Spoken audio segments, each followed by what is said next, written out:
you want me to send you the link?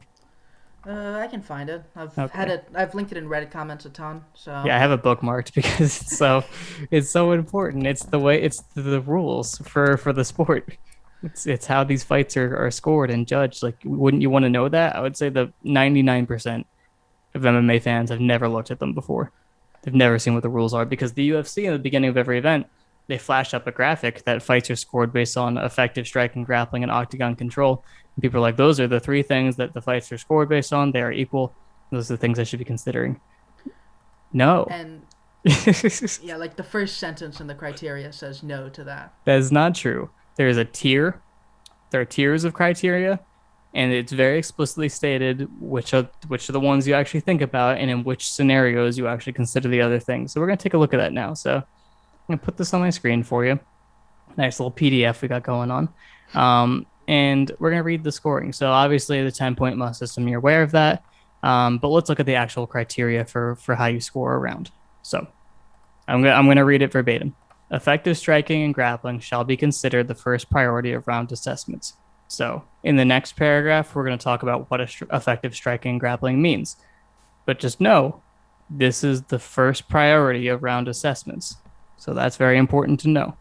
Effective aggressiveness is a plan B. So that's the second tier of criteria, right?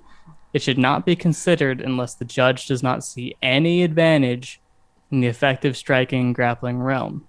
Okay, so if all things are equal in what we talk about that will be effective striking and grappling, then you can talk about aggressiveness. You can give advantages based on who's the aggressor. The third criteria is cage and ring control.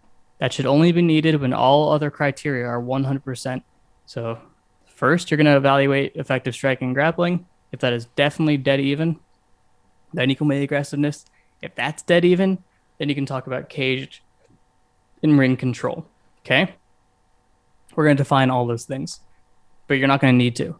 It's almost never going past effective striking and grappling. That's almost always the only criteria you need. Okay? So, what is effective striking and grappling? This is the most important thing to understand. The first two words of what is effective striking and grappling is legal blows, hitting people. Hitting people is the most important thing you can do in a fight. That is the number one thing to win rounds is to hit people. Do you concur? Yeah, I concur. You cut out for a little bit, so I don't know if I forgot to answer anything that you said. But No, yeah, just the legal hitting people blows. is important. Pop back in just in time. Good. So legal blows that have immediate or cumulative impact with the potential to contribute towards the end of the match, with the immediate weighing in more heavily than the cumulative impact. So what does that mean? If I low kick somebody a million times, and in that round, at the end of the round, they're limping, um, you still weigh those strikes individually with a little bit of extra weight because of what they contributed to. But if I like hit you really hard, five less times than that, and they were harder strikes, you would probably go towards that rather than an advantage based on the cumulative nature if there was still a big enough difference in the individual strikes that landed. So that's what that means. But that's usually not something you have to consider too much. There's usually enough of a gap in who is landing the better and harder strikes that you can figure it out based on that. Yeah. Um, so here's the part that people need to understand that they don't understand. Okay. So the first thing we're talking about is legal blows that have immediate or cumulative impact with potential to contribute towards the end of a match. The second thing, successful execution of takedowns, submission attempts, and reversals, and the achievement of advantageous positions. So that is one article of the sentence. So those are things. So what about those things? That produce immediate or cumulative impact with the potential to contribute to the end of the match, with the immediate weighing more heavily than the cumulative impact. So, successful execution of takedowns, submission attempts, reversals, and achievement of positions are scored based on impact. You have to hurt people. You have to produce impact with your actions. If I armbar somebody, I have to actually put them in danger with it. If I triangle someone, I have to actually choke them with it. If I take someone down, there has to be force. There has to be impact with the takedown. So we're about to watch this fight in a little bit, and that's never going to happen. Okay. So you need to understand that its impact is right there. If you can read sentences, you will see that is how that sentence is arranged. I don't have any English majors with me right now, but Ryan was one, and he's the rules expert. But I think you will agree that the way that sentence is constructed, it's saying those things count when there is impact. Do you concur? I do indeed. Um, Yeah. there's not a ton to say. People just take like the first half of the sentence without like any punctuation in between. Mm-hmm. They're like, okay, well, the position scores, but it if the thing in quotes didn't immediately tell you Yeah, they what it clear it meant, up right afterward they if you're clear it confused. up. Yeah, right after that, it says, it shall be noted that a successful takedown is not merely a changing of position, but the establishment of an attack from the use of the takedown. You have to do something and create offense off of your changing positions. Changing positions is not scoring.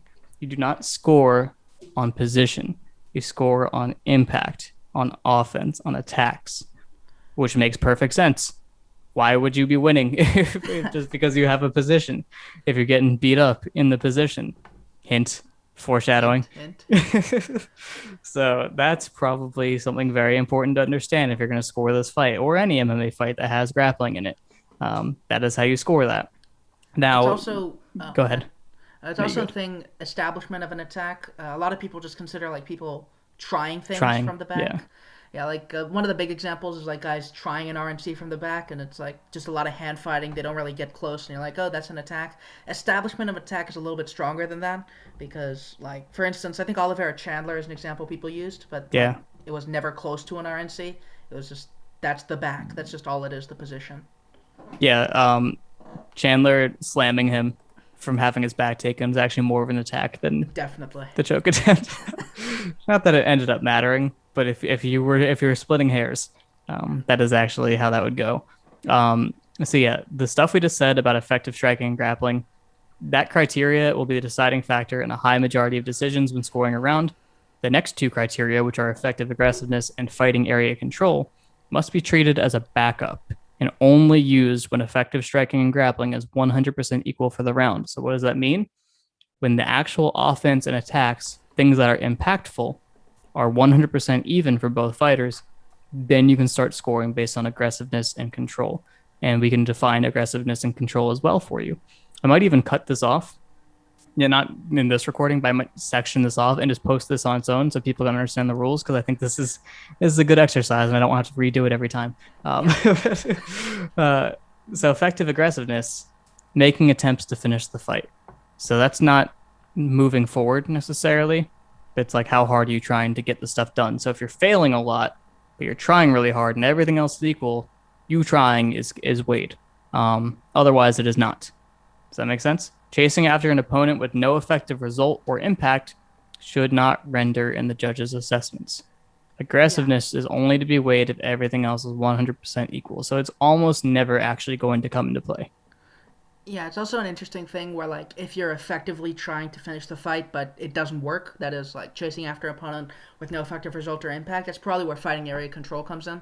Because Mm-hmm. like let's say nobody lands and one guy's moving forward and swinging really hard and missing completely. That guy's controlling the fighting area, so it's like if you're 100% here and 100% on the next one, you're going to pick it up there, but I mean at that point it's also a thing where like did anybody really win? No. Yeah, that like there is language about 10-10s. We're not going to go into it because it's not going to be necessary, but there is language for that as well. But fighting area control, this is the third tier of criteria. So again, you're only getting down to that third tier if everything else has been equal so far. So fighting area control is assessed by determining who is dictating the pace, place, and position of the match. It should only be assessed if effective striking and grappling, which is based on impact, or effective aggressiveness, which is based on trying to finish the fight, is 100% equal for both of competitors.